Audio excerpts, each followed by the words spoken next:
Plus de 3000 personnes vendredi soir au stade Jean de Mouzon.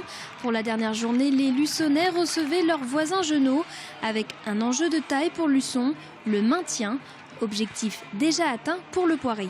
Et pas grand-chose à signaler dans le premier quart d'heure de jeu. Les Genots vont attendre la 17e minute pour se procurer deux occasions, à deux reprises avec tout d'abord Diguini qui profite d'une perte de balle luçonnaise pour tenter une frappe déviée en corner. Deuxième essai pour les Genots avec la tête de Diguini, mais la claquette de Martin empêche toute tentative. 24e minute, le tournant du match. Ndoye part seul devant et se fait bousculer par le portier Genot. L'arbitre prend quelques secondes avant de donner son verdict, mais la décision est prise. Carton rouge et expulsion de Mathieu Pichot. Au pied levé, Mermillot doit remplacer son coéquipier. Massala se charge de tirer le pénalty et délivre son équipe avec ce premier but pour Luçon.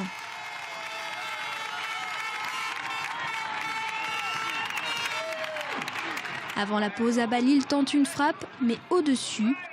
La première mi-temps se termine et Luçon mène 1-0. À la reprise, Luçon, en supériorité numérique, a l'intention de se mettre à l'abri et multiplie les occasions. Ici avec la frappe de Jules Iloki repoussée par Mermillot.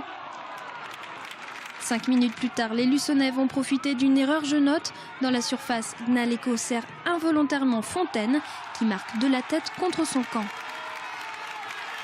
Ça fait 2-0 pour Luçon. 64e minute, Germain se procure une belle occasion avec cette frappe. 2 minutes plus tard, Abalil s'essaye à son tour.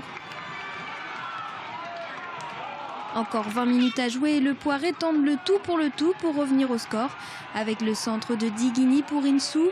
Mais Martin monte la garde une nouvelle fois. 80e minute, c'est sur un corner que Luçon va d'une belle manière marquer le 3e but avec certainement l'un des plus beaux de la saison, ce retourné acrobatique de Messiba et de 3 pour Luçon.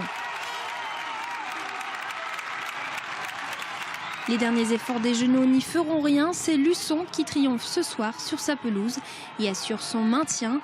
Un soulagement pour les joueurs de Frédéric Reculot. Les garçons heureux parce que je vous dis, ça fait 1 mois et demi, 2 mois qu'on est au taquet et on alternait le bon et le moins bon chaque week-end. Donc c'est vrai qu'il n'y avait pas de moment de répit. Et là, je vous dis que c'est un grand soulagement pour les garçons parce que ça fait beaucoup de bien, quoi. Nous, l'enjeu, l'objectif, c'était le maintien. Après, faut toujours essayer de trouver des axes de motivation dans un match. Ce soir, l'objectif, c'était d'essayer d'aller gratter 2 places, d'essayer de gagner.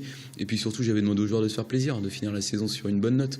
C'est pour ça que ce soir, c'est un peu gâché. On aurait accepté de perdre en prenant pas 3-0. On aurait accepté de perdre en jouant à 11. Parce que je pense qu'on était parti pour faire un bon match. Saison terminée donc pour les deux équipes et une carrière qui prend fin pour le Luçonnais Stéphane Massala qui a bientôt 38 ans joué son dernier match à Luçon. Honnêtement, je l'espérais. Je voulais absolument finir là-dessus. Je m'étais même entraîné à tirer les pénaltys cette semaine parce que je savais qu'on allait avoir un pénalty et que je le tirerais. Donc bon, ça c'est fini dans le meilleur des mondes. Donc je suis très, très satisfait. Ouais. Je remercie tout le club, les supporters de Luçon, l'entraîneur et je suis très satisfait. Luçon signe donc sa 10e victoire de la saison et se poste à la 12e place du podium, juste devant le Poiré-sur-Vie. Les deux équipes vendéennes se retrouveront la saison prochaine en national.